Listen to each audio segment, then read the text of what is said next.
A very good evening to all of you. I welcome you to the fourth lecture for CA Inter Fast Track Batch. And guys, अभी तक 3 lectures के अंदर we have completed the basic concepts, the residential status, the house property, and today's topic, my dear friends, is salaries. For those of you who are joining in late, all the prior lectures are available on my YouTube channel, and you can also download the smart notes for smart students from the description box. So guys, salary जो chapter है 15 to 17,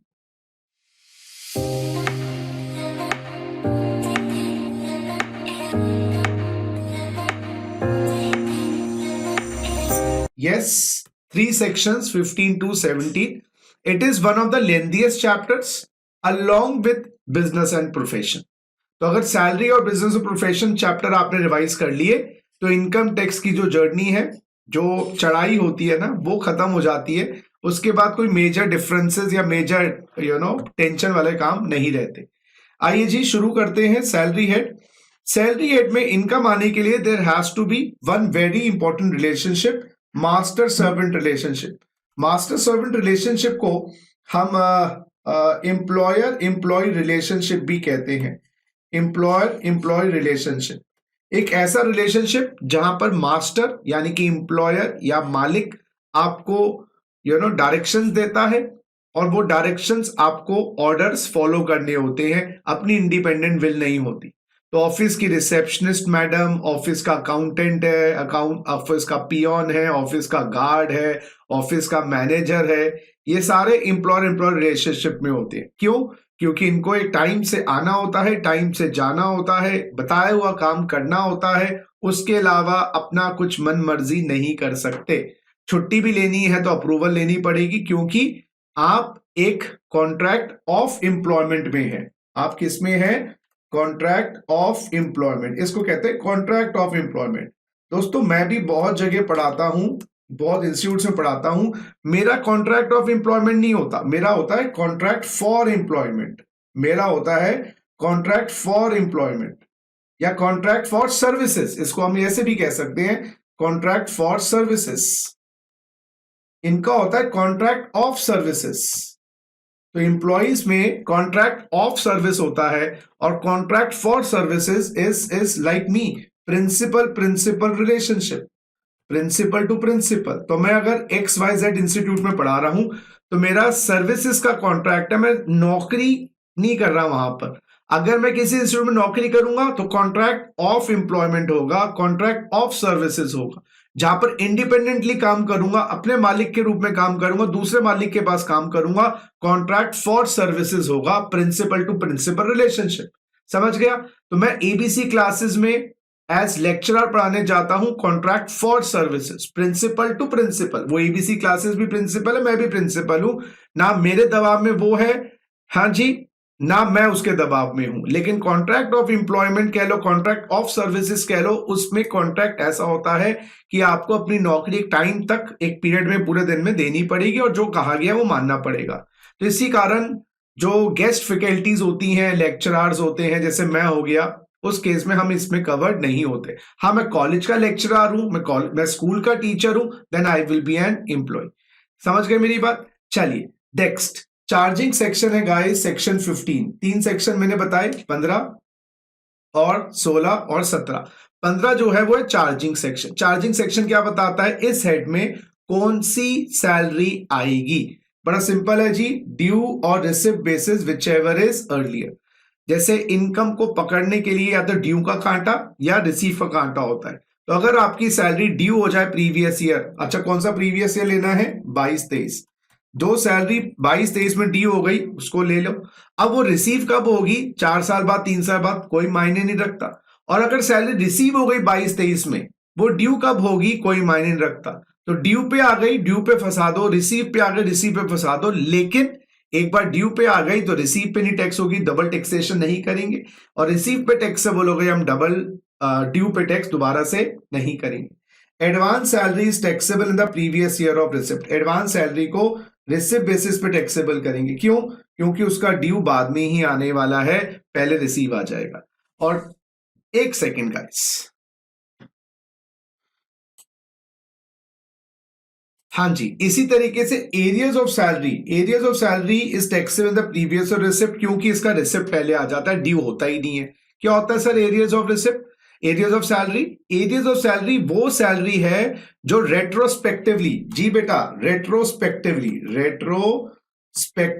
पुराने सालों से बढ़ा दी गई है, पुराने सालों से बढ़ा दी गई है। जैसे आज 22-23 है, आप काम कर रहे हो 15-16 से, तो 15-16 की सैलरी बढ़ गई, 16-17 की सैलरी बढ़ गई। उस टाइम नहीं पता था बढ़ने वाली बात। वो जैसे पे कमीशन आता है ना, 6th पे कमीशन, 7th पे कमीशन, इस टाइप की जो चीजें गवर्नमेंट में आती हैं, तो सैलरी पुराने सालों से बढ़ा दी जाती है। तो वो टैक्सेबल कब होगी? जब मिली। तो एरियर्स और एडवांस का रिसीव ही पहले आता है ड्यू से, इसलिए रिसीव पे टैक्स कर देते हैं। बाकी सैलरी ड्यू और receipt which ever is earlier. 2-3 बातें याद रखिएगा।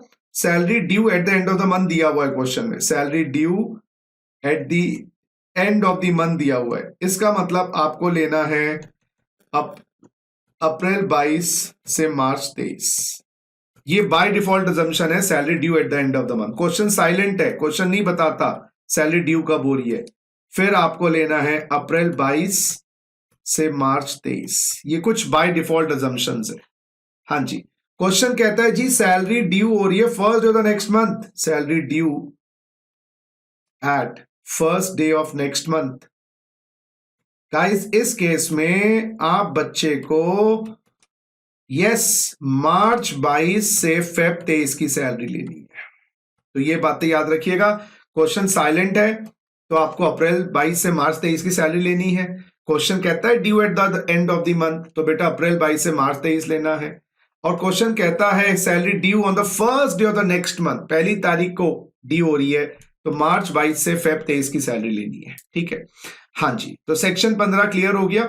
अब कहानी शुरू कर रहे हैं सेक्शन 17(1) जो डिफाइन करता है ग्रॉस सैलरी। 17(1) जो डिफाइन करता है ग्रॉस सैलरी। उस ग्रॉस सैलरी में 9 आइटम्स आएंगे। ग्रॉस सैलरी में कितने आइटम्स आएंगे? बोलो 9 आइटम्स आएंगे। 9 आइटम में सबसे पहला है बच्चों बेसिक सैलरी, जो हर महीने नकद के रूप में, इसको बेसिक सैलरी भी कहते हैं, इसको बेसिक वेजेस भी कह सकते हैं, बेसिक पे भी कह सकते हैं।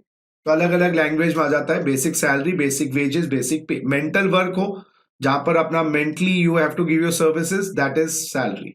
वेजेस हो जहां पर आपको फिजिकली काम करना पड़े, तो वेजेस में आ जाता है। देन है आपका bonus is a reward for your performance.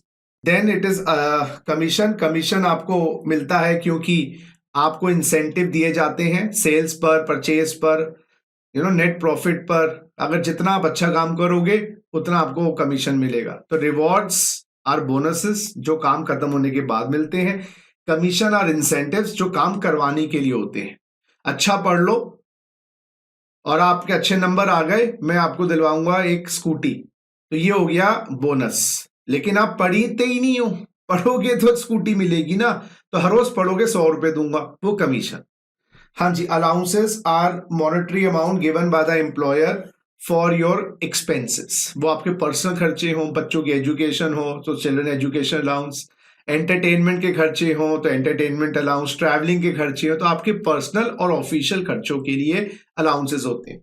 Now allowances के बाद आता है परकेजेस। परकेजेस आर फैसिलिटीज, जो पर्क्स आपको जॉब के साथ मिलते हैं, रहने के लिए मकान, खाने के लिए खाना, और चलाने के लिए गाड़ियां, क्रेडिट कार्ड, क्लब मेंबरशिप, ये परकेजेस। लीव ट्रेवल कंसेशन क्या होता है? Leave travel concession is LTC। छुट्टी पे घूमने के लिए आपको लमसम अमाउंट ऑफ कैश मिल गया, 50,000, 1,00,000 रुपए, आप अपनी छुट्टियां बना के आइए, आराम से घूमिए फिरिए। मेडिकल फैसिलिटीज, दवा दारू की ट्रीटमेंट हो गया जो एम्प्लॉयर करवाता है हॉस्पिटल्स के अंदर, क्लिनिक्स के अंदर, नर्सिंग होम्स के अंदर। रिटायरमेंट बेनिफिट्स के अंदर एम्प्लॉयर आपको क्या दे रहा है? वो आपको पेंशन है, ग्रेचुटी है, प्रोविडेंट फंड है। और profits in leave of salary, ये मिसलेनियस आइटम्स हैं जो आपके ग्रॉस सैलरी में आती हैं। परकेजेट्स डिफाइंड है 17 क्लॉज 2 के अंदर, और profits in leave of salary defined है 17(3) में। तो सेक्शन 17 में प्यारे बच्चों 3 डेफिनेशन हैं। 17(1) में अभी मैंने बात करी ग्रॉस सैलरी की, जिसमें 9 आइटम्स आते हैं। 17(2) में परकेजेट्स की बात करी, और 17(3) में profits in leave of salary. तो 2 सेक्शन फटाफट हो गए यार। 15 section charging due receive whichever is earlier. 17 में 3 डेफिनेशन, 17 एक ग्रॉस सैलरी 9 आइटम्स, 17(2) परकेजेट, 17 दिन प्रॉफिट लीव ऑफ सैलरी। अब इस 9 आइटम्स को टोटल को हम कहेंगे ग्रॉस सैलरी। इस 9 आइटम्स के टोटल को हम कहेंगे ग्रॉस सैलरी। इस ग्रॉस सैलरी में आपको 3 डिडक्शंस मिलेंगी। यस, 16 1A की डिडक्शन, 16 2 की डिडक्शन और 16 3 की डिडक्शन। 16 1A की डिडक्शन है स्टैंडर्ड डिडक्शन है, and this standard deduction is maximum 50,000 sorry. This deduction standard deduction is maximum 50,000 की मैक्सिमम स्टैंडर्ड डिडक्शन है। यस, अगर आपकी ग्रॉस सैलरी 40,000 है तो 40, 50 है तो 50, ग्रॉस सैलरी 60 है तो 50,000 से ज्यादा नहीं मिलेगी। एक स्टैंडर्ड डिडक्शन हाउस प्रॉपर्टी में भी थी 24A, वो 24A 30% ऑफ NAV। तो actual expenditure has no relevance, actual expenditure is not relevant, actual expenditure is not relevant, actual expenditure is not relevant। Entertainment allowance, ये आपकी दूसरी डिडक्शन है 16(2) के अंदर। पहले एंटरटेनमेंट अलाउंस को पूरा इंक्लूड कर लीजिएगा ग्रॉस सैलरी में। First, include entertainment allowance in gross salary for all employees. सभी एम्प्लॉइज के हाथ में एंटरटेनमेंट अलाउंस पहले ग्रॉस सैलरी में ऐड कर लीजिए। अच्छा, ये सारे जो रिवीजन में ले रहा हूं, मैं प्री सपोज कर रहा हूं आप लोगों ने ऑर्डिनरी या नॉर्मल लेक्चर्स ऑलरेडी देख रखे हैं, ठीक है। ये बहुत इंपॉर्टेंट है कि ये चीजें जब समझ आएंगी जब ऑलरेडी आप पढ़ चुकी हैं चीजें। These are not the substitute for full studies, but still my duty is to tell you. So first include entertainment allowance in gross salary for all employees, then deduction to government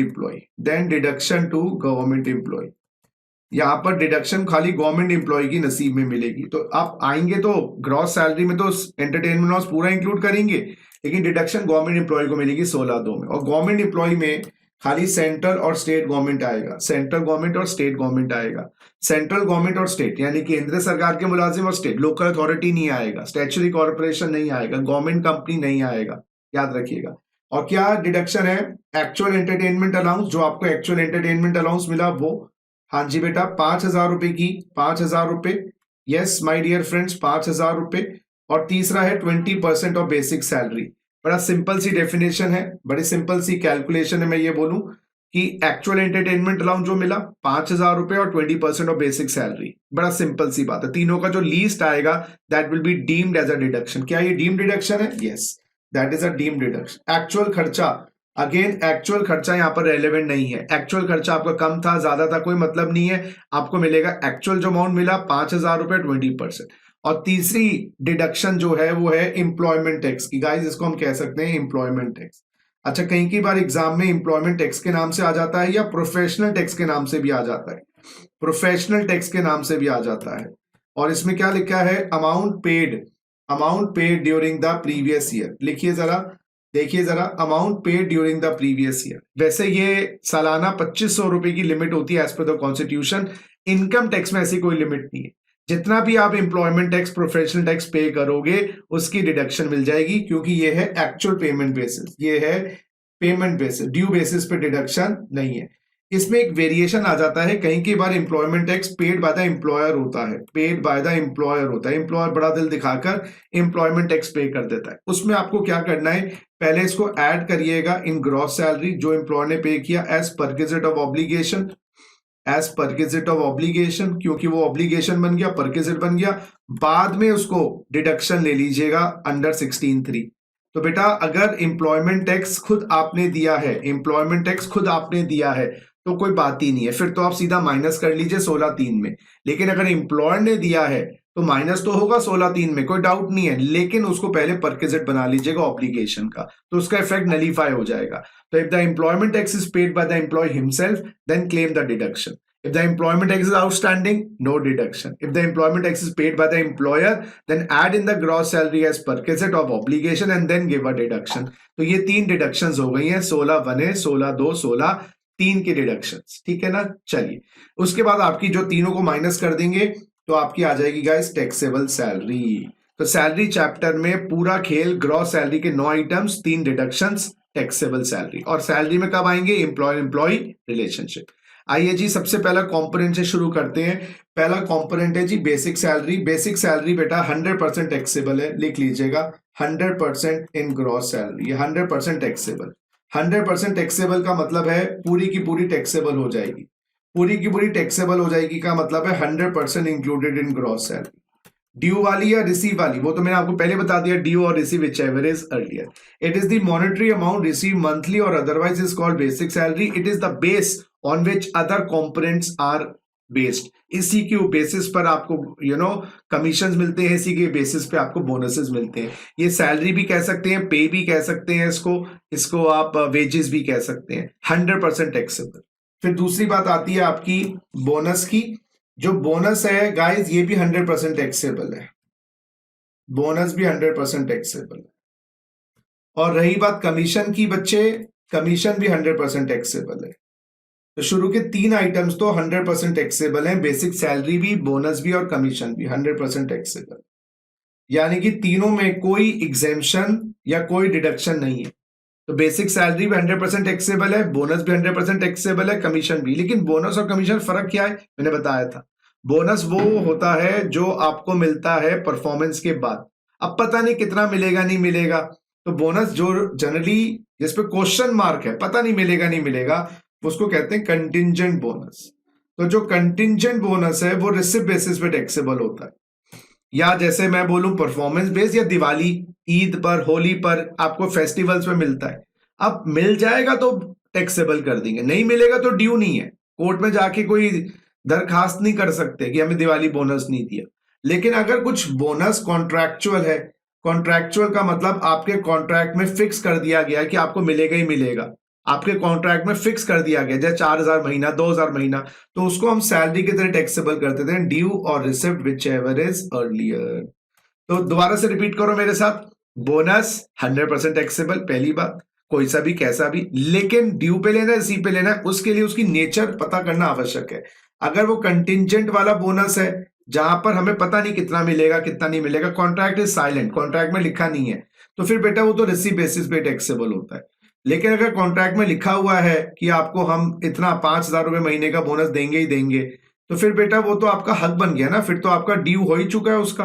तो due और receipt whichever is earlier लेंगे। तो ये contractual bonus के लिए question में ऐसा लिखा होगा 2000 पर मंथ। और अगर क्वेश्चन कहता भी है कि 2 महीने आउटस्टैंडिंग है, तो आप 2000 इंटू 12 24,000 रुपए कर लीजिएगा। लेकिन अगर दिवाली बोनस ड्यू लिखा है तो टैक्स नहीं करेंगे। तो दिवाली बोनस ड्यू है तो टैक्स नहीं होगा, लेकिन ये कॉन्ट्रैक्चुअल बोनस 2000 रुपए महीना लिखा, 2 महीने ड्यू लिखा है, हम टैक्स कर देंगे। क्योंकि कॉन्ट्रैक्चुअल बोनस है, आपका राइट बन जाता है, एम्प्लॉयर दे ना दे तो टैक्सेबल होगा। कंटिंजेंट बोनस है, जब तक मिलता नहीं है तो फायदा नहीं मानते। कमीशन भी मैंने आपको इसी तरीके से, कमीशन में भी कंटिंजेंसी है, कंटिजेंसी है तो उसको हम रिसिप्ट बेसिस पे टैक्स करेंगे। कंटिजेंसी है, रिसिप्ट बेसिस पे टैक्स करेंगे। अगर वो कॉन्ट्रैक्चुअल है, अगर वो कॉन्ट्रैक्चुअल है तो उसको हम ड्यू और रिसिप्ट व्हिचएवर इज अर्लियर करेंगे। ड्यू और रिसिप्ट व्हिचएवर इज अर्लियर।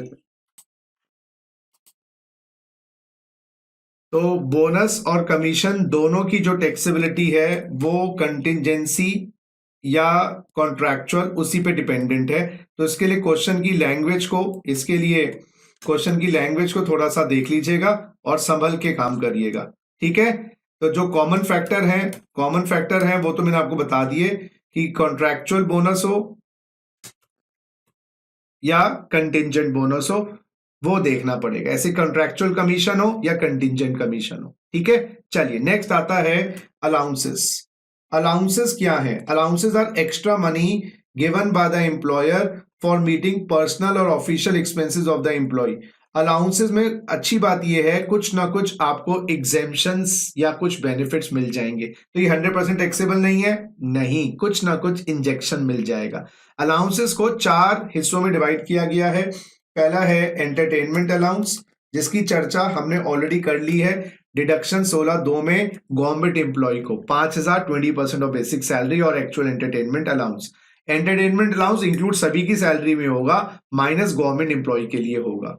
दूसरा अलाउंस आता है गाइस हाउस रेंट अलाउंस, किराए पे आप रहते हो और किराया दे रहे हो, उस किराए के कारण आपकी जेब में बहुत बड़ा छेद हो जाता है, जिसलिए एम्प्लॉयर आपको एचआरए देता है। एचआरए में बेस्ट पार्ट ये है, एग्जेम्पशन है 1013A की, और ये एग्जेम्पशन ऑल एम्प्लॉयज के लिए है। This exemption is to all employees. Best part ये है, चाहे गवर्नमेंट या non government. Again the exemption is a deemed exemption, formula based exemption, it is a deemed exemption. इतनी ही लेनी है, 1 रुपया ज्यादा नहीं, 1 रुपया कम नहीं। तो सबसे पहले आपको लेना है एक्चुअल एचआरए, सबसे पहले आपको लेना है एक्चुअल एचआरए जो मिला, rent paid minus 10% of the salary. अब इस सैलरी को मैंने एक नाम दे दिया एक्स सैलरी, मैंने सैलरी को एक नाम दे दिया एक्स सैलरी, क्योंकि इसका उपयोग आगे भी होने वाला है। उसके बाद आपको लेना है 50% ऑफ द सैलरी और 40% ऑफ द सैलरी। अगर आपकी अकोमोडेशन दिल्ली, मुंबई, कोलकाता, चेन्नई में है तो 50%, अदर सिटी में है तो 40%। एक्स सैलरी का जो मीनिंग है, yes my dear friends, X salary का जो मीनिंग है वो ये रहा आपके सामने। एक्स सैलरी का जो मीनिंग है वो आपके सामने आ रहा है। एक्स सैलरी में 3 आइटम डाले जाएंगे।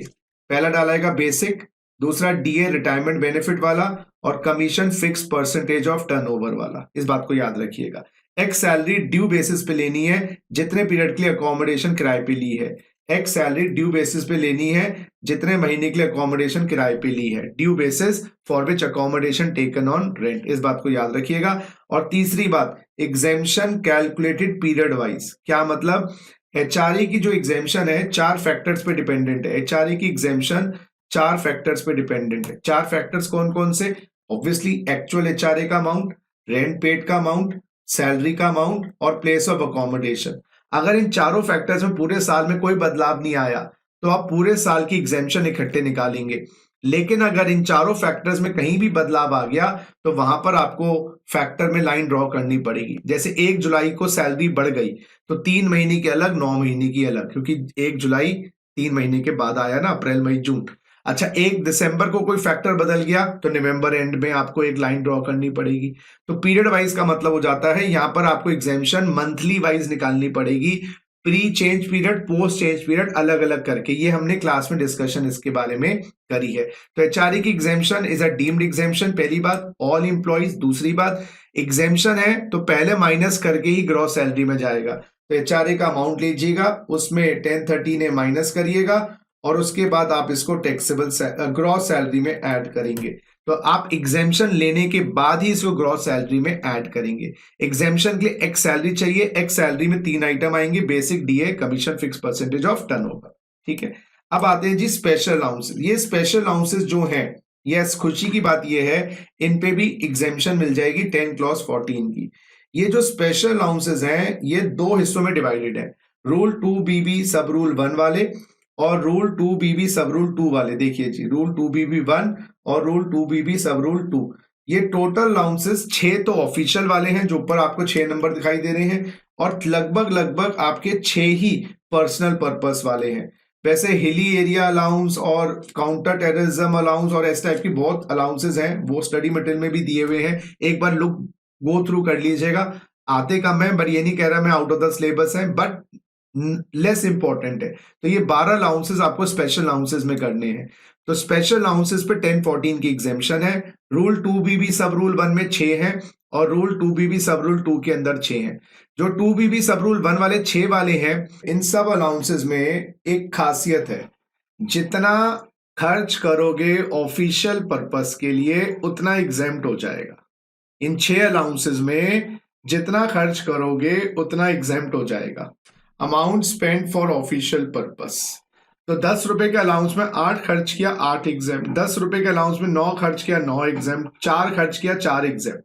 पहला अलाउंस है travelling allowance. Travelling allowance inter city travel के लिए मिलता है, जब आपको एक सिटी दूसरे सिटी टूर पे जाना पड़े, ट्रांसफर पे जाना पड़े, उसके लिए। डेली अलाउंस मिलता है जब आप टूर पे होते हैं तो डेली खर्चों के लिए, खाने पीने के लिए, रहने के लिए डेली अलाउंस को हम TADA भी कहते हैं शॉर्ट में। आप आर्टिकल शिप के लिए जाओगे ना तो आपको भी TADA मिलेगा। तो TADA उतना एग्जेम्प्ट है जितना आपने खर्च कर दिया जी, जितना बचा लिया उतना टैक्सेबल। तीसरा अलाउंस है कन्वेंस अलाउंस। ये कन्वेंस अलाउंस आपको मिलता है जब आप सेम सिटी में, यस गाइस, ये तो इंटरसिटी के लिए हो गया, इंटरसिटी ट्रैवल। ये इंटरसिटी में जब हो तो उसके डेली खर्चों के लिए हो गया। ये सेम सिटी ट्रैवल के लिए होता है, सेम सिटी ट्रैवल के लिए होता है। जब आप सेम सिटी में हो, दिल्ली में ही हो, और आपको क्लाइंट के जाना है, डिपार्टमेंट जाना है, उसके लिए मनी दिया जाता है। यस, तो इंटरसिटी ट्रैवल का ट्रैवलिंग, सेम सिटी को कन्वेंस।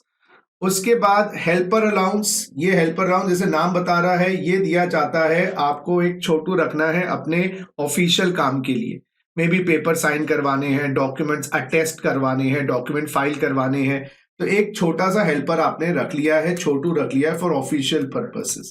इसकी सैलरी इससे दे दीजिएगा।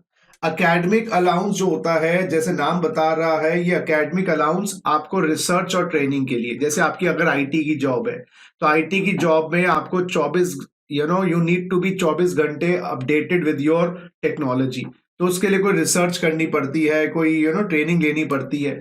अमूमन तो एम्प्लॉयर ये सब चीजें प्रोवाइड कर देता है, लेकिन एम्प्लॉयर कहता है हम तामझाम नहीं लेना चाहते, हम पकड़ाते हैं 5-10 हजार महीना, जाके अपनी स्किल्स को एनहांस करो। दिस इज फॉर योर, इसको हम रिसर्च अलाउंस भी कह देते हैं कई बार, रिसर्च अलाउंस या ट्रेनिंग अलाउंस, कुछ भी कह लीजिए इसको, रिसर्च अलाउंस, ट्रेनिंग अलाउंस। और यूनिफॉर्म अलाउंस जैसे नाम बता रहा है, आपको एम्प्लॉयर दे रहा है वर्दी पहन के जानी है ऑफिस में, कोई स्पेशल यूनिफॉर्म है, वर्कर्स के लिए होती है, आर्मी है, नेवी है, पुलिस है, उनकी भी यूनिफॉर्म्स होती हैं।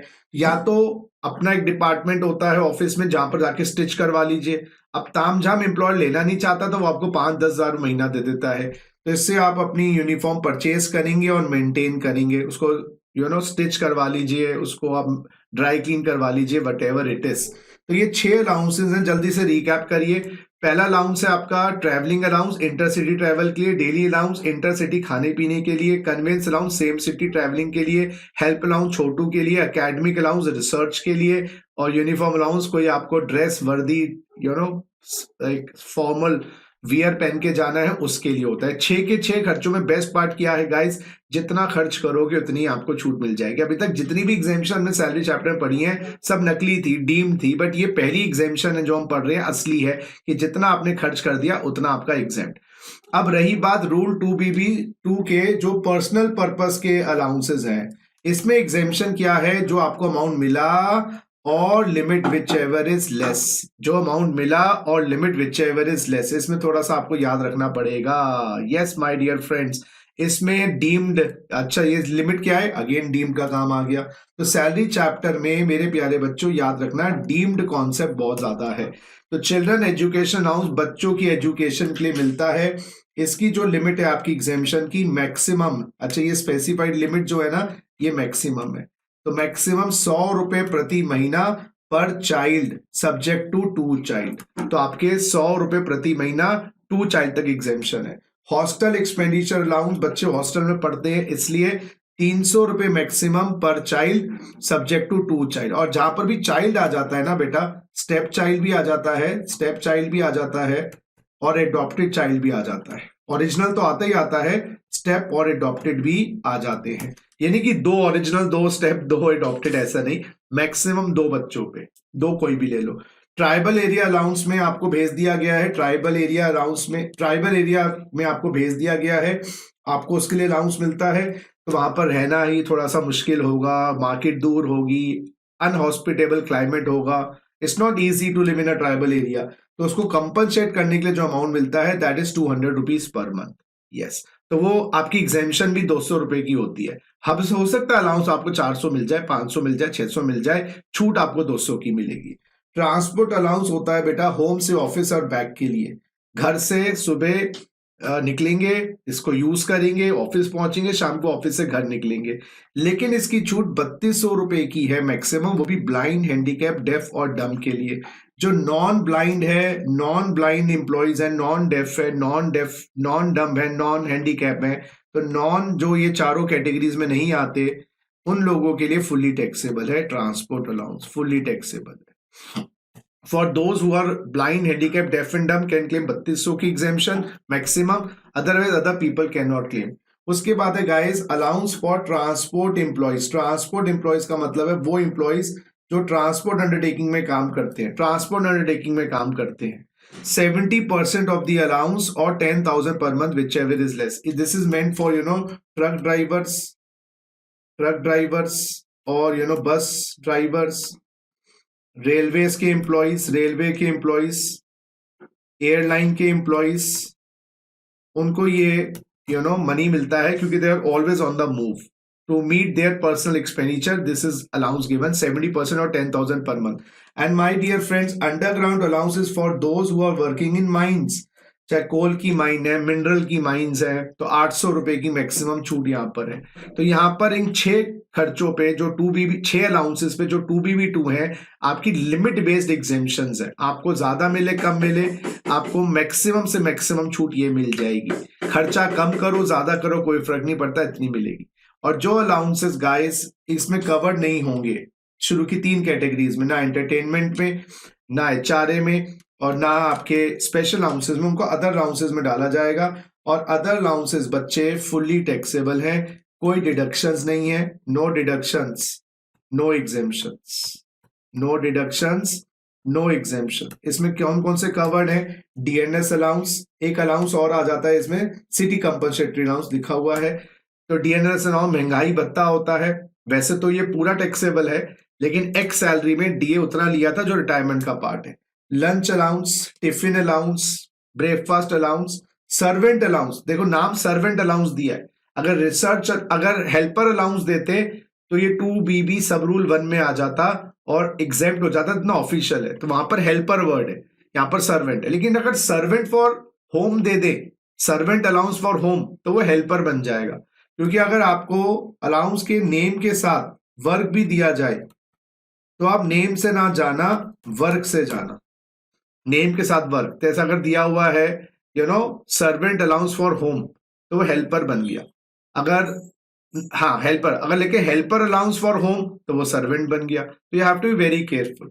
और मेडिकल अलाउंस आपको ये जाके दवा पट्टी के लिए आपको पैसा मिलता है. तो इसके अलावा प्रोजेक्ट अलाउंस भी कभी कभार एग्जाम में लिखा आ जाता है, प्रोजेक्ट अलाउंस. इसके अलावा कभी कभार स्पेशल अलाउंस भी लिखा आ जाता है, स्पेशल अलाउंसेस. खाली स्पेशल अलाउंस लिखा है ना, नाम तो दिया ही है, खाली पर्पस नहीं दिया, तो हमें भी पता कौन सा स्पेशल अलाउंस. ठीक है, over time allowance, over time allowance. इस टाइप से कोई भी अलाउंस दिए जाएंगे बेटा, फुली टैक्सेबल हो जाएंगे. नो डिडक्शन, नो एग्जेम्पशंस, याद रखिएगा. ठीक है, हो गया अलाउंसेस. तो एंटरटेनमेंट अलाउंस पे डिडक्शन दी गवर्नमेंट एम्प्लॉय को 16(2) के अंतर्गत.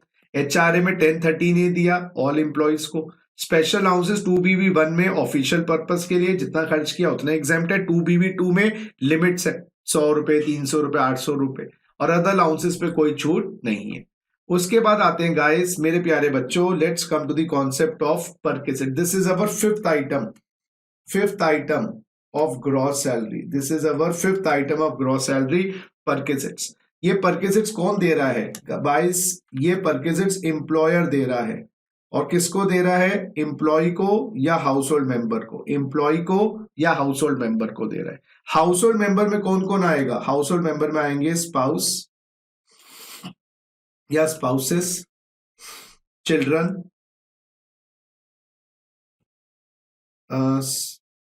Spouses, children, spouse of children, spouse of children.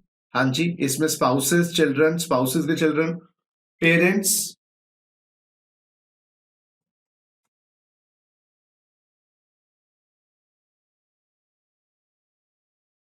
Servants and dependents.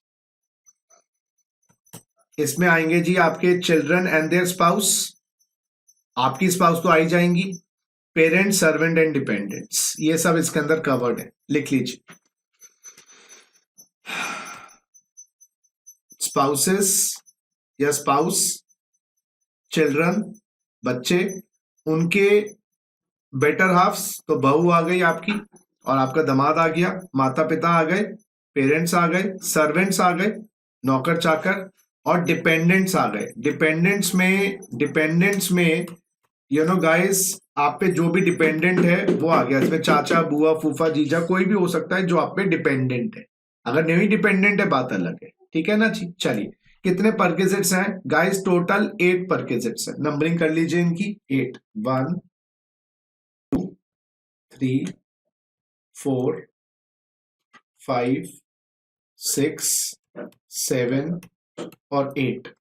आइए जी फर्स्ट परकेज से शुरू करते हैं। फर्स्ट परकेज का नाम है रेंट फ्री अकोमोडेशन। जैसे नाम बता रहा है, एम्प्लॉयर ने रहने के लिए मुफ्त में मकान दिया है। Rent free accommodation bye the employer, रहने के लिए एम्प्लॉयर ने आपको मकान दिया है। Yes, rent free accommodation bye the employer. आइए जी, रेंट फ्री अकोमोडेशन के अंदर तो अगर आप सेंट्रल और स्टेट गवर्नमेंट एम्प्लॉय हैं, आपको अनफर्निश्ड अकोमोडेशन मिली है। अनफर्निश्ड का मतलब होता है गाइस, मकान आपको मिला है, एम्प्लॉयर ने दिया है बिना किसी फर्नीचर के, बिना किसी एसेट के। तो भाई सिंपल सी बात है, लाइसेंस फी ले लीजिए, डिटरमिन्ड बाय द सेंट्रल और स्टेट गवर्नमेंट। ये क्वेश्चन में दिया हुआ होगा कितने महीने के लिए ये पर मंथ लाइसेंस फी दी हुई होगी, multiply by number of months of accommodation to employee, number of months of accommodation to employee. तो अगर आपको ये अकोमोडेशन 8 महीने के लिए दी है, लाइसेंस फी 4000 है, तो 32,000 जोड़ दीजिए। तो जितने महीने की लाइसेंस फी है और जितने महीने अकोमोडेशन दिया गया है वो ले लीजिए। अगर आप सरकारी या सरकारी में केंद्र सरकार या राज्य सरकार के मुलाजिम हैं, if you are employee of central और state government, take license fee that is determined by the government as per their own valuation और multiply by number of months of accommodation. ठीक है। अगर आपको अदर देन होटल अकोमोडेशन दी गई है, furnish दी गई है, यानी कि आपको मकान के साथ, यस, फ्लैट हो, अपार्टमेंट हो, जो भी है, उसके साथ एसी, टीवी, फ्रिज लगा के दिया गया, दिस इज फर्निश्ड, साथ में फर्नीचर सब कुछ है। तो अदर देन होटल है, जैसे कोई अपार्टमेंट है वो सजाकर दे दिया गया है, कोई आपका फ्लैट है, कोई फ्लोर है, आपको ये सब बनाकर दे दिया गया है। तो वैल्यू एज पर ए, वही लाइसेंस फी तो लेनी है, साथ में फर्नीचर की वैल्यू जोड़ दीजिए। 10% per annum cost of the furniture और एक्चुअल हायर चार्जेस अगर वो फर्नीचर किराए पे एम्प्लॉयर ने लिया हुआ है। तो फर्नीचर खरीद कर दिया है तो उसका 10% पर एनम कॉस्ट का, डेप्रिसिएशन कॉस्ट का WDV आ जाती है कहीं की बार, और उसके एक्चुअल हायर चार्जेस जो किराया एम्प्लॉयर बियर कर रहा है। अगर होटल में अकोमोडेशन दी गई है सरकारी मुलाजिम को 24% of RFA salary, RFA salary को मैं एक नाम दे रहा हूं वाई सैलरी, HRA में हम लेते हैं एक्स सैलरी, यहां लेते हैं वाई सैलरी, और actual charges to the hotel whichever is less. तो जो किराया एम्प्लॉयर बियर कर रहा है वो, और 24% of Y salary whichever is less. अगर आप नॉन गवर्नमेंट एम्प्लॉय हैं तो आपके लिए अगर वही वाली बात, अनफर्निश्ड अकोमोडेशन है या फर्निश्ड अकोमोडेशन है। अगर अनफर्निश्ड अकोमोडेशन है तो वैल्यूएशन इस चार्ट के हिसाब से, फर्निश्ड अकोमोडेशन है तो वैल्यूएशन इस चार्ट के हिसाब से। अनफर्निश्ड है तो आप ये देखिए क्या एम्प्लॉयर द्वारा ओन्ड है। अगर एम्प्लॉयर द्वारा ओन्ड है तो उस शहर की आबादी देखिए जिस शहर में वो मकान किराए पे है, उस शहर में मकान जो एम्प्लॉयर ने दिया है। अगर आबादी 10 लाख तक की है तो 7.5%, ये RFA सैलरी बोले तो Y salary, Y salary, Y salary. आबादी अगर 10 से ज्यादा है, 25 तक है तो 10%, और 25 लाख से ज्यादा की आबादी है तो 15%। अगर यही समझिए मकान ओन्ड नहीं है एम्प्लॉयर का, not owned by the employer, rent पे लेकर दिया हुआ है, तो जो रेंट एम्प्लॉयर बियर कर रहा है, rent payable by the employer, और 15% RFA सैलरी और वाई सैलरी का 15% विच एवर इज लेस। और अगर सुसज्जित अकोमोडेशन है तो बस सिंपल सी बात है, या तो वो बी वाली वैल्यू लेंगे, बी वाली वैल्यू क्या थी, यही 7.5, 10, 15, बिल्कुल सही, या सी वाली वैल्यू लेंगे जो rent payable by the employer और 15%, उसमें 10% फर्नीचर का डेप्रिसिएशन या किराया जो एम्प्लॉयर बियर कर रहा है, सिंपल सी बात है। और होटल अकोमोडेशन है तो valuation is same for the government employee, that is the actual rent payable by the employer और 24% of Y salary whichever is less. हो गया जी, सिंपल बात। आइए जरा अब इसमें RFA सैलरी या जो वाई सैलरी है मेरे प्यारे बच्चों, वाई सैलरी है वो ड्यू बेसिस पे ली जाएगी। ड्यू बेसिस का मतलब ये होता है कि जितने पीरियड के लिए आपको वो अकोमोडेशन दी गई है। अगर अकोमोडेशन अप्रैल से दिसंबर दी गई है तो 9 महीने की ली जाएगी वाई सैलरी। अप्रैल से जून दी गई है 3 महीने की। इसमें एरियर्स नहीं आएंगे, यस, एरियर्स नहीं आएंगे, एडवांस नहीं आएंगे। क्योंकि ड्यू बेसिस पे लेनी होती है और ये रिसीव वाली होती है। RFA salary from all employers to be taken during the period. हो सकता है कि अगर आप रिलायंस के पास काम करते थे, रिलायंस वालों ने मकान दिया, पार्ट टाइम हम टाटा के पास काम करते थे, टाटा वाले मकान नहीं देते, तो टाटा वाले के भी 5 आइटम आपको लेने पड़ेंगे। आरएफए सैलरी या वाई सैलरी में 5 आइटम आएंगे। बेसिक आएगा, डीए रिटायरमेंट बेनिफिट वाला आएगा, सारे बोनस सारे कमीशन आएंगे, यस सारे बोनस सारे कमीशन। उसके बाद all taxable allowances after exemptions, सारी एग्जेम्पशंस लेने के बाद जो टैक्सेबल अलाउंसेस हैं वो आएंगे। और अदर मॉनेटरी पेमेंट्स आएंगी एक्सेप्ट परकेजेट्स, परकेजेट्स को छोड़ दिया जाए, सारी मॉनेटरी पेमेंट्स आएंगी। जैसे ओवर टाइम आ गया, yes my dear friends overtime आ गया, ओवर टाइम पेमेंट्स। तो 5 आइटम रिपीट करिए, बेसिक आएगा, डीए रिटायरमेंट बेनिफिट आएगा, बोनस आएगा, ऑल कमीशन ऑल बोनसेस आएंगे, yes my dear friends all commission all tax और all commission all bonuses, all taxable allowances after exemption, other monetary payments जिसमें perquisites नहीं आएगा। हाँ जी, 3 ऐसी अकोमोडेशंस हैं जो रूल 3 के अंदर एग्जेम्प्ट है। 3 ऐसी अकोमोडेशंस हैं जो रूल 3 में एग्जेम्प्ट है। रूल 3 में एग्जेम्प्ट है 3 ऐसी अकोमोडेशन। कौन कौन सी? पहली, होटल अकोमोडेशन 15 दिन के लिए ट्रांसफर पे दी जाए। तो आपका दिल्ली से मुंबई तबादला हो गया, वहां पर आपको 15 दिन के लिए होटल में ठहराया गया है, एग्जेम्प्ट। लेकिन 15 दिन से ज्यादा हो तो excess days taxable, excess days taxable. 16 दिन है तो 1 दिन टैक्सेबल, 17 दिन है 2 दिन टैक्सेबल। अगर आपको नई अकोमोडेशन दी जा रही है ट्रांसफर पे, तबादले पे, पुरानी अकोमोडेशन आपकी छोड़ी नहीं गई है, ऐसा बहुत बार होता है, दिल्ली में काम करते हैं, बीवी बच्चे दिल्ली में रहते हैं, माँ बाप दिल्ली में रहते हैं उस अकोमोडेशन में, अब आपका तबादला कर दिया, अब आप उनको एकदम नहीं ले जा सकते, तो आपने एम्प्लॉयर को कहा मुझे दोनों अकोमोडेशन साइमल्टेनियसली दे दो, दिल्ली वाली भी और मुंबई वाली भी। इतने में 2-3 महीने में मुंबई में सेटिंग कर लूंगा, पेरेंट्स को और अपने बच्चों को बुला लूंगा। तो गवर्नमेंट कहती है शुरू के 90 दिन यस तबादले से दोनों में से एक अकोमोडेशन टैक्सेबल करेंगे, यानी कि 1 accommodation will be exempt, 1 accommodation will be exempt, 1 will be taxable. This is the price government is giving you. लेकिन 90 दिन के बाद दोनों की दोनों अकोमोडेशन टैक्सेबल हो जाएंगी।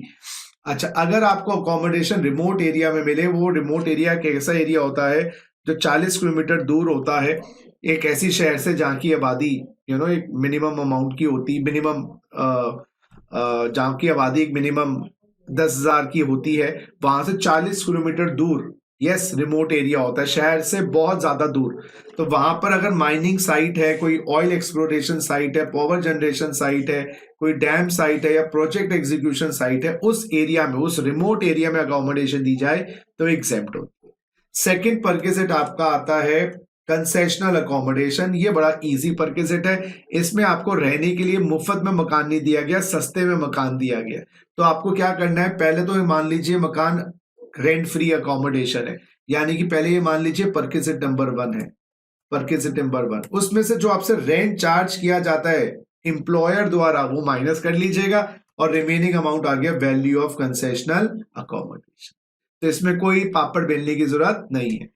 तीसरा आपका जो परकेजेट है वो है एलआईसी और एन्युटी पॉलिसी। इसमें क्या है, एम्प्लॉयर ने पॉलिसी ली हुई है, कौन सी, लाइफ इंश्योरेंस पॉलिसी ली हुई है या annuity policy. Annuity policy is a retirement plan. इसमें जो भी premium payable by the employer during the previous year होगा वो आपके हाथ में परकेजेट बन जाएगा। जो भी premium payable by the employer होगा ड्यूरिंग द प्रीवियस ईयर वो परकेजेट बन जाएगा। यानी कि अगर हेल्थ इंश्योरेंस पॉलिसी ली हुई है एम्प्लॉयर ने, उसका प्रीमियम दे रहे हैं हेल्थ इंश्योरेंस प्रीमियम का, या एक्सीडेंट इंश्योरेंस प्रीमियम दे रहे हैं एम्प्लॉयर, एक्सीडेंट इंश्योरेंस प्रीमियम, ये दोनों ही payable by the employer exempt है, पेबल बाय एम्प्लॉयर एग्जेम्प्ट है। तो 4 पॉलिसी में 2 पॉलिसी का प्रीमियम टैक्सेबल है, 2 एग्जेम्प्ट है। लाइफ इंश्योरेंस पॉलिसी का प्रीमियम टैक्सेबल है एम्प्लॉयर अगर ले लेता है, और दूसरा अगर एन्युटी पॉलिसी या पेंशन प्लान या रिटायरमेंट प्लान ले लेता है उसका भी प्रीमियम जो एम्प्लॉयर दे रहा है अभी से ही आपके हाथ में परकेजेट बन जाएगा। उसके बाद गाइस, अगर आपकी घर की जिम्मेदारी, यस माय डियर फ्रेंड्स, आपकी घर की जिम्मेदारी एम्प्लॉयर बियर कर ले, आपकी घर की जिम्मेदारी अगर एम्प्लॉयर बियर कर ले और उसको पे भी कर दे, paid basis, my dear friends ये पेड बेसिस है, तो आपके घर के बिजली के बिल, घर के आपके शॉपिंग के खर्चे, आपके राशन के खर्चे, आपकी गैस के बिल्स, आपके बच्चों की एजुकेशन, सारी के सारे अमाउंट एम्प्लॉयर पे कर दे, जितना भी पे कर दे उतना आपके हाथ में परक्विजिट बन जाएगा। इस बात को याद रखिएगा। नेक्स्ट आता है फिफ्थ परक्विजिट, वो हम उसको हम कहते हैं fringe benefits. Fringe benefits, fringe benefits का मतलब होता है guys additional benefits. Fringe benefits का मतलब होता है मेरे प्यारे बच्चों एडिशनल बेनिफिट्स। इस एडिशनल बेनिफिट्स में लगभग 8 सब कैटेगरीज है, 8 सब कैटेगरीज है। Yes, salary chapter is one of the most lengthiest chapters, no doubt about that. सबसे पहले एम्प्लॉयर क्या कर रहा है, आपको इंटरेस्ट फ्री और कंसेशनल लोन दे रहा है। इसकी कैलकुलेशन तो आपको मैंने बड़ी सिंपल तरीके समझाई थी। एसबीआई का रेट ऑफ इंटरेस्ट लीजिए। कब लीजिए? एसबीआई का रेट ऑफ इंटरेस्ट किस तारीख को लीजिए? First day of the previous year, यानी कि 1 अप्रैल 2022 को। और आप निकालिए principal amount outstanding at the end of the each month. Principal amount outstanding at the end of the each month, उस पर ब्याज लगाइए। वो एसबीआई का रेट प्रिंसिपल अमाउंट आउटस्टैंडिंग पे हर महीने के एंड पे निकालेंगे, that is the perquisite. Yes, लेकिन अगर कोई इंटरेस्ट एम्प्लॉयर चार्ज करता है तो उसको रिड्यूस कर दीजिएगा एसबीआई के रेट से।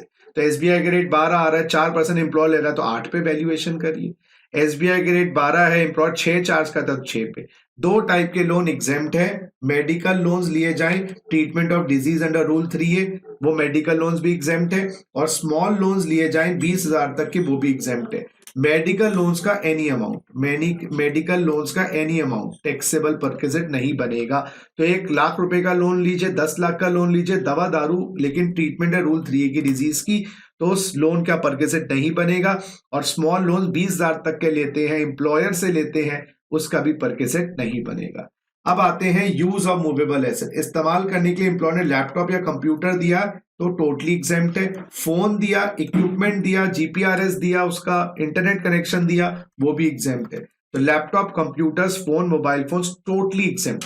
मोटर कार दी है अगर एम्प्लॉय ने इस्तेमाल करने के लिए तो वो स्पेसिफाइड एम्प्लॉय का परक्विजिट बनेगा, जिसके हम ट्रीटमेंट आगे जाके करेंगे। और अगर other movable asset like AC, TV, fridge दिया है, अगर ओन्ड बाय द एम्प्लॉयर है तो उसका 10% डेप्रिसिएशन जोड़ेंगे पर एनम बेसिस पे, प्रोपोर्शनेट कर लेंगे अगर पूरे साल के लिए नहीं है। और अदर केसेस में मेरे प्यारे बच्चों जो उसका किराया एम्प्लॉयर बियर कर रहा है वो जोड़ देंगे, जो किराया एम्प्लॉयर बियर कर रहा है वो जोड़ देंगे। Yes, 100% higher charge. और आपसे कुछ चार्ज करते हैं तो स्वाभाविक है वो माइनस कर देंगे, minus amount charge from employee. अब आते हैं जी sale of movable asset. Employer ने आपको मूवेबल एसेट सेल कर दी है। क्या बेचा है? कंप्यूटर और इलेक्ट्रॉनिक आइटम। कंप्यूटर और इलेक्ट्रॉनिक आइटम, बेटा इसके अंदर आप electronic item related to computer डालेंगे। हाउस होल्ड आइटम्स कहां डालेंगे? अदर एसेट्स में। तो अदर एसेट्स में लिखिए हाउस होल्ड आइटम्स आएंगे, हाउस होल्ड आइटम्स इधर आएंगे। अच्छा, अब आपको एक चीज और बेची है, वो बेची है मोटर कार। ठीक है, आइए जी, कंप्यूटर बेचा है तो आप अपनी कॉस्ट टू द एम्प्लॉय लीजिए, actual cost to the employee जितने की एम्प्लॉय ने खरीदी है, उसमें डेप्रीसिएशन माइनस करिए 50% के रेट्स पे, डब्ल्यूडीवी बेसिस पे। कितने साल? Completed year used by the employer, यानी कि इसमें डेज जो लेने हैं या साल जो लेने हैं, date of purchase by the employer. Yes my dear friends, date of purchase by employer to date of sale to employee, date of sale to employee, यहां तक लेना है date of purchase by the employer. और उसके 365 दिन पूरे circle बनेगा तो डेप्रिसिएशन माइनस होगा। पार्ट ऑफ द ईयर को इग्नोर करना है, ये बहुत बड़ी बात है। उसके बाद सेकेंड हैंड वैल्यू आ जाएगी इसको माइनस करने के बाद, और उस सेकेंड हैंड वैल्यू से जितने का बेचा गया वो माइनस करके परक्विजिट की वैल्यू आ जाएगी। तो बड़ा सिंपल सी कैलकुलेशन है। कंप्यूटर खरीदा लाख रुपए का, लाख रुपए का, डेप्रिसिएशन है उसका 50%, 2 साल का डेप है तो पहले साल माइनस होगा 50,000, दूसरे साल माइनस होगा 25,000, तो उसकी सेकेंड हैंड वैल्यू आ गई कितनी? 25,000।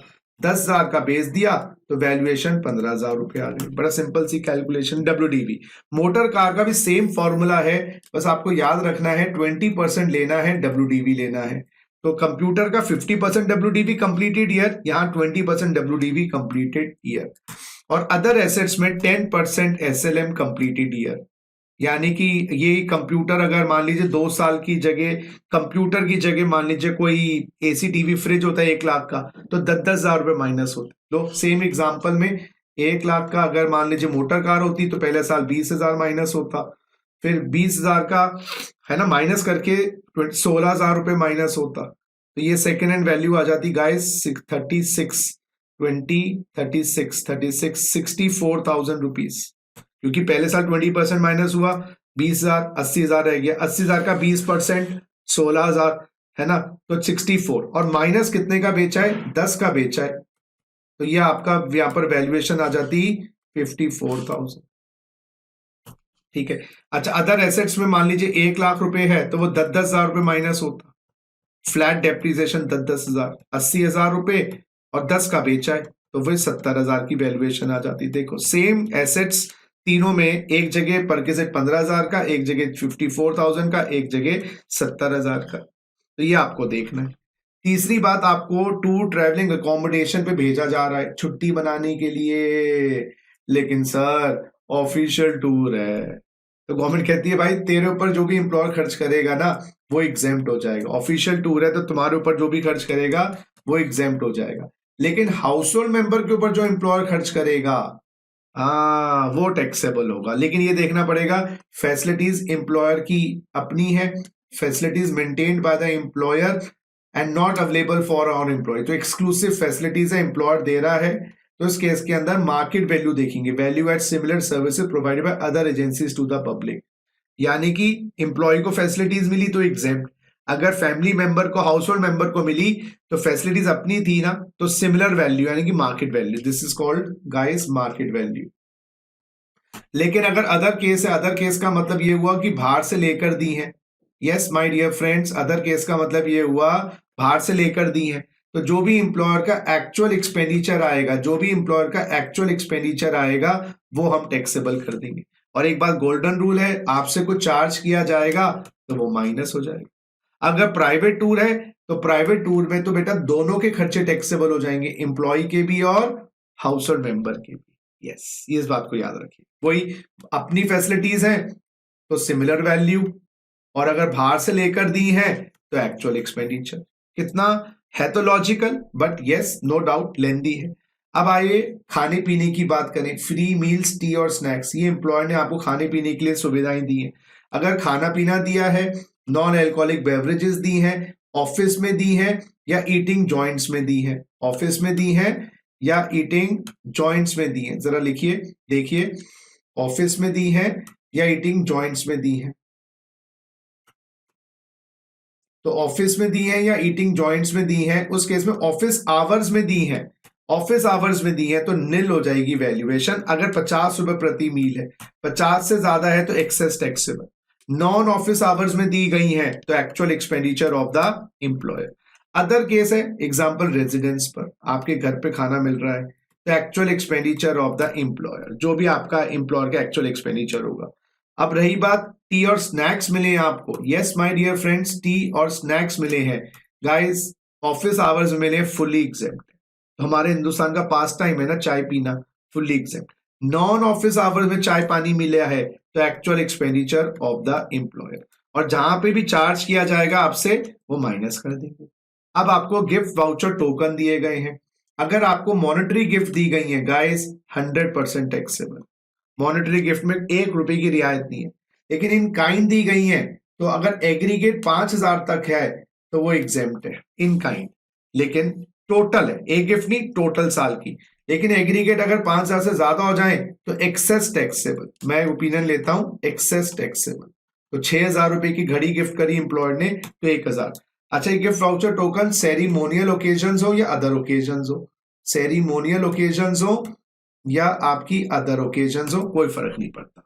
अच्छा, अब एम्प्लॉयर क्या दे रहा है, क्रेडिट कार्ड दे रहा है एम्प्लॉयर या आपको क्लब मेंबरशिप दे रहा है, इन दोनों में एक ही कॉन्सेप्ट है, क्या, अगर ऑफिशियल पर्पस है दोनों जगह एग्जेम्प्ट हो जाएंगे, क्योंकि उस क्लब के अंदर आप क्लाइंट्स को लेके जाते हो, ऑफिस के कस्टमर्स को लेके जाते हो, तो आपको क्या फायदा है। लेकिन वही क्रेडिट कार्ड या वही क्लब में आप खर्चे कर रहे हो पर्सनल पर्पस के लिए, अदर पर्पस का मतलब पर्सनल पर्पस, तो जो भी एक्सपेंडिचर एम्प्लॉयर का होगा वो टैक्सेबल हो जाएगा, और जो आपसे चार्ज करेंगे स्वाभाविक है वो माइनस हो जाएगा। आते हैं अब 8 हो गए जी, बिल्कुल हो गए। तो अभी तक हमने क्या क्या किया, 5 परकेजेट्स करे, रेंट फ्री अकोमोडेशन पहला, concessional accommodation, LIC annuity policy, चौथा ऑब्लिगेशन, पांचवा फ्रिंज बेनिफिट, छठा बेनिफिट आते हैं बेटा स्वेट इक्विटी और इसॉप्स।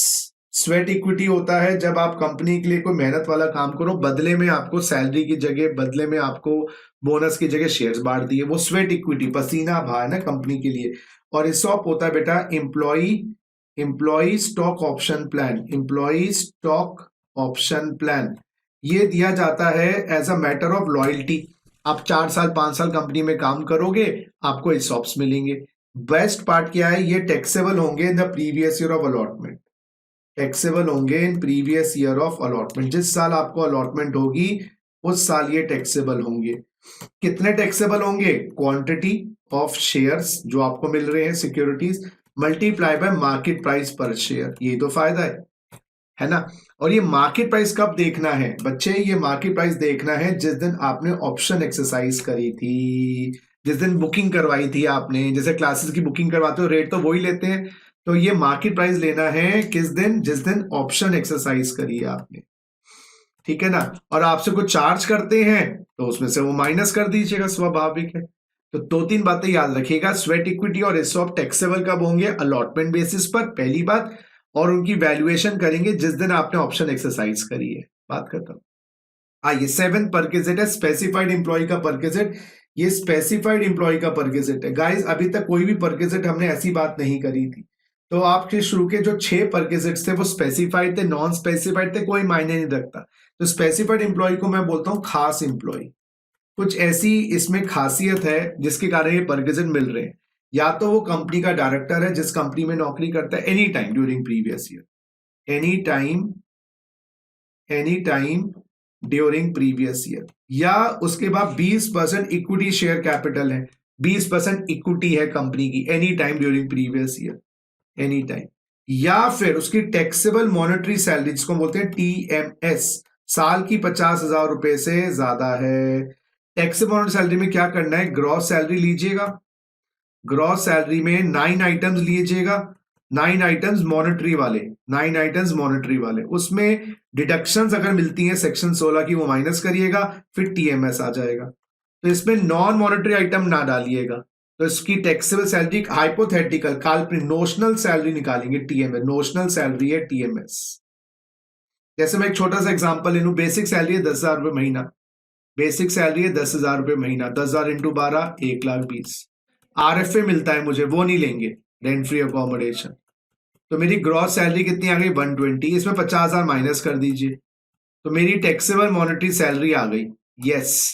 और वो 50 से ऊपर है तो मैं स्पेसिफाइड इंप्लॉय बन गया। या तो कंपनी के डायरेक्टर हो, या कंपनी में इक्विटी है 20% का, या टीएमएस 50,000 से ऊपर है। 5 परकेजेट्स हैं आपके टैक्सेबल जो आपके हाथ में होंगे, 5 परकेजेट। पहला परकेजेट स्पेसिफाइड इंप्लॉय का है मोटर कार। ये मोटर कार इंप्लॉयर दे रहा है, खर्चे भी इंप्लॉयर ही मेंटेन कर रहा है। बेस्ट पार्ट है यार, डबल मजा है ना, डबल मजा हो गया आपको। अगर ये ऑफिशियल पर्पस की है तो एग्जेम्प्ट हो जाएगी कार, उसके डॉक्यूमेंट्स मेंटेन करने पड़ेंगे एम्प्लॉयर को, यस। अच्छा, अगर पर्सनल पर्पस की ये कार है, पर्सनल पर्पस की ये कार है, उस केस में गाड़ी का 10% का डेप्रिसिएशन, वही कॉन्सेप्ट आ रहा है। या हायर चार्जेस जो एम्प्लॉयर ने किराए पे लेके दिया है, उसका एक्चुअल रनिंग मेंटेनेंस अगर एम्प्लॉयर बियर कर रहा है, और रेम्यूनरेशन टू ड्राइवर जो एम्प्लॉयर बियर कर रहा है, less amount recovered from the employee, ये तो एक्चुअल बेसिस पे हो गया। और अगर गाड़ी मिक्स पर्पस की है, मिक्स पर्पस में बेटा परसेंटेज इररेलेवेंट है, परसेंटेज इररेलेवेंट है मिक्स पर्पस में, परसेंटेज इररेलेवेंट, 70-30 हो, 80-20 हो, 90-10 हो, 95-5 हो, याद रखिएगा। गाड़ी 1600 सीसी तक की है, 1600 सीसी या 1.6 लीटर तक, तो 1800 प्लस 900 रुपए लिए जाएंगे, ड्राइवर भी दिया हुआ है तो, ड्राइवर नहीं दिया तो 1800 लेंगे। और गाड़ी अगर 1600 सीसी से ऊपर की है, 1600 सीसी से ऊपर की है, 1.6 लीटर से ऊपर की है, तो 2400 रुपए प्लस 900 लिए जाएंगे विद ड्राइवर। ड्राइवर नहीं है तो 2400, इसमें से माइनस नहीं होगा अगर कुछ आपसे चार्ज किया जाता है, इस बात को याद रखिएगा। अगर मोटर कार एम्प्लॉयर देता है लेकिन एक्सपेंसेस एम्प्लॉय के हैं, एक्सपेंसेस एम्प्लॉय के हैं, मोटर कार एम्प्लॉयर देता है, खर्चे आपके हैं, तो ऑफिशियली तो एग्जेम्प्ट है ही, वो तो हमने कर ही लिया। अभी हमने किया था 10% डेप्रिसिएशन और किराया, अब रनिंग मेंटेनेंस जोड़ेंगे ही नहीं ना, रनिंग मेंटेनेंस तो है ही नहीं, ड्राइवर की सैलरी जोड़ेंगे खाली हम। हाँ जी, और यहाँ पर अब देखिए 1800 की जगह वैल्यूएशन 600-900 हो जाएगी, पहले 1800-900 थी, अब 600-900, और 2400 की जगह वैल्यूएशन हो जाएगी 900 और 900। तो यानी कि याद रखिएगा, अगर गाड़ी एम्प्लॉयर की है, खर्चे एम्प्लॉयर के हैं, मिक्स पर्पस है तो 1800, 900, 2400, 900। गाड़ी एम्प्लॉयर की है, खर्चे आपकी है तो 600, 900, 900, 900। हाँ जी। अगर गाड़ी आपकी खुद की है, एम्प्लॉय की है, एक्सपेंसेस एम्प्लॉयर कर रहे हैं, अच्छा गाड़ी भी मेरी, खर्चे भी मेरे, बात ही खत्म हो गई। तो गाड़ी मेरी है, एम्प्लॉयर के खर्चे हैं, अगर वो ऑफिशियल है तो एग्जाम, प्राइवेट पर्पस है तो अमाउंट जितने एम्प्लॉयर ने खर्च किया, जितने भी रनिंग मेंटेनेंस है, और मिक्स पर्पस की है तो actual expenditure of the employer less 1800, 900, अगर गाड़ी 1600 सीसी तक की है, 2400, 900 माइनस कर दीजिए, गाड़ी 1.6 लीटर से ऊपर की है। हाँ जी। अदर कन्वीनियंस का मतलब है स्कूटर या बाइक, या आपकी बाइक, स्कूटर या आपकी बाइक, ये एम्प्लॉयर के पास है, स्कूटर या बाइक एम्प्लॉयर के पास है, और पेट्रोल के खर्चे एम्प्लॉयर दे देता है। तो इसमें दो बातें याद रखनी है, अगर ऑफिशियल पर्पस है तो एग्जाम, प्राइवेट है तो पेट्रोल के खर्चे, और अगर मिक्स पर्पस के लिए बाइक चलाते हो तो actual expenditure of the employer less 900 रुपए महीना। अगर आपको एक से ज्यादा मोटर कार मिक्स पर्पस के लिए एम्प्लॉयर दे तो बेटा एक कार को मिक्स मानना और दूसरी को डीम्ड एज प्राइवेट। अगर आपको एम्प्लॉयर गाड़ी देता है घर से ऑफिस के लिए, ऑफिस से घर के लिए, तो उसको टैक्स फ्री परक्विजिट मानते हैं। और जहां पर भी ऑफिशियल पर्पस के लिए एग्जेम्प्ट होता है तो ये डॉक्यूमेंट्स मेंटेन करने पड़ेंगे। अब एम्प्लॉयर आपको स्वीपर देता है, गार्डनर देता है, वॉचमैन देता है, पर्सनल अटेंडेंट देता है। एम्प्लॉयर आपको gardener, sweeper, watchman, personal attendant देता है। ये कंपनी के पे रोल्स पे हैं, सारे कंपनी के पे रोल्स पे हैं, सारे वर्कर्स आपके घर में लगाए गए हैं। तो जो सैलरी एम्प्लॉयर इनको देगा वही परक्विजिट आपके हाथ में बनेगा, आपसे कुछ चार्ज करते तो माइनस। ये बिजली, गैस, वाटर कनेक्शन एम्प्लॉयर दे रहा है, हाँ, provided to the employee by the employer, by employer, company के नाम से बिल आते हैं। हाँ जी, ये कंपनी के नाम से बिल आते हैं, कोई छोटा मोटा फैसिलिटी नहीं है। इसमें अगर बाहर से फैसिलिटी लेकर दी गई है तो उसमें जो भी खर्चा एम्प्लॉयर का आया है वो माइनस, वो परक्विजिट बना देंगे। और ओन रिसोर्सेज से लेकर दिया है तो जो कॉस्ट पर यूनिट होता है बिजली की, पानी की, multiply by number of units consume, जितने आपने यूनिट्स कंज्यूम किए वो ले लेंगे, माइनस अमाउंट आपसे जो चार्ज किया गया है। तो ये बात याद रखिएगा। उसके बाद बेटा शिक्षा संबंधी सुविधाएं दी गई हैं बाय द एम्प्लॉयर। ये एडमिशन एम्प्लॉय ने नहीं करवाया, वो तो ऑब्लिगेशन में चला जाता है, एडमिशन एम्प्लॉय ने नहीं करवाया। अब ये जो सुविधाएं दी गई हैं ये एजुकेशन इंस्टीट्यूशन एम्प्लॉयर का है या अरेंजमेंट है, एम्प्लॉयर का अरेंजमेंट है या टाई अप है। इसमें किसको दी गई है? एम्प्लॉय के बच्चों को दी गई है। तो हम सिमिलर स्कूल की फीस अगर 1000 रुपए है तो एग्जेम्प्ट कर देंगे आपके हाथ में परक्विजिट। सिमिलर स्कूल की फीस ग्रेटर देन 1000 है तो cost of education similar school minus 1000 यानी कि एक्सेस टैक्सेबल कर देंगे। सिमिलर स्कूल की फीस 1200 है तो 200 टैक्सेबल कर देंगे। हाउस होल्ड मेंबर्स को दी जाती है तो 1000 की कोई लिमिट नहीं है, यहाँ पर सिमिलर स्कूल की फीस पूरी टैक्सेबल हो जाएगी। तो यानी कि अगर एम्प्लॉयर का अपना स्कूल है या उसको कोई अरेंजमेंट है, टाई अप है, कोई सांठगांठ है, एम्प्लॉय के बच्चे हैं, तो हम उस स्कूल की फीस देखेंगे जिसमें पढ़ रहे हैं, हम देखेंगे सिमिलर स्कूल की फीस 1000 से ज्यादा है तो एक्सेस टैक्सेबल, 1000 तक exempt. Members of the household पढ़ रहे हैं 500, 700, 800 भी सिमिलर स्कूल की फीस होगी टैक्सेबल। अदर एजुकेशन इंस्टीट्यूशन में पढ़ रहे हैं एम्प्लॉय के बच्चे या हाउस होल्ड मेंबर, तो actual cost to the employer, जो भी एम्प्लॉयर की कॉस्ट आएगी वो हम आपके हाथ में टैक्स कर देंगे। अच्छा, अगर एम्प्लॉय को ही कोई फैसिलिटी मिलती है ट्रेनिंग की, सेमिनार्स की, कॉन्फ्रेंसेस की, वो तो एग्जेम्प्ट ही होती है। इसके लिए मनी मिलता है, वो एकेडमिक रिसर्च अलाउंस होता है। अब फ्री और कंसेशनल टिकट्स मिली हैं, फ्री और कंसेशनल टिकट्स मिली हैं प्राइवेट जर्नी के लिए, ट्रांसपोर्ट एम्प्लॉय हो, आप एयरलाइंस के हो, रेलवेज के हो, शिप के हो, पासेस मिलते हैं घूमने फिरने के लिए। एयरलाइंस और रेलवे के जो पासेस हैं वो तो आपके हाथ में एग्जेम्प्ट हो जाएंगे। अदर ट्रांसपोर्ट अंडरटेकिंग है, अदर ट्रांसपोर्ट अंडरटेकिंग का मतलब है जैसे शिप के हो, आप बस के एम्प्लॉय हो, आपको वॉल्वो बस के पास मिल गए, शिप के पास मिल गए, तो इसमें जो भी सिमिलर वैल्यू है यानी कि पब्लिक को वो टिकट किस प्राइस में बेची जाती है वो ले लेंगे, पब्लिक को किस प्राइस पे वो टिकट बेची जाती है वो ले लेंगे। 8th परक्विजिट और आखिरी परक्विजिट जो है that is very very important.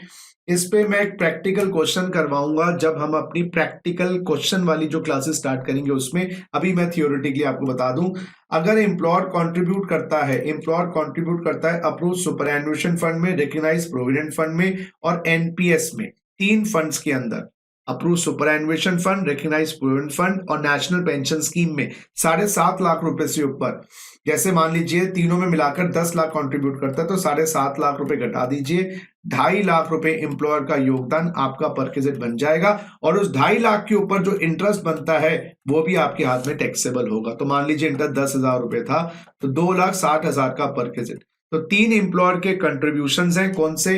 Approve superannuation fund, recognise provident fund और एनपीएस नेशनल पेंशन स्कीम, तीनों को मिला के पूरे साल का अगर 7.5 से ऊपर है तो वो एक्सेस अमाउंट परक्विजिट है, उसके ऊपर इंटरेस्ट है वो भी टैक्सेबल। तो ये इंटरेस्ट कैलकुलेशन का फॉर्मूला है, ये 10,000 रुपए जो है इंटरेस्ट कैलकुलेशन का फॉर्मूला है। इसकी डिस्कशंस हम एक बार हमारा इनकम टैक्स रिवाइज हो जाए पूरा, फिर हम प्रैक्टिकल क्लासेस लेंगे क्वेश्चंस की, उसमें समझाऊंगा।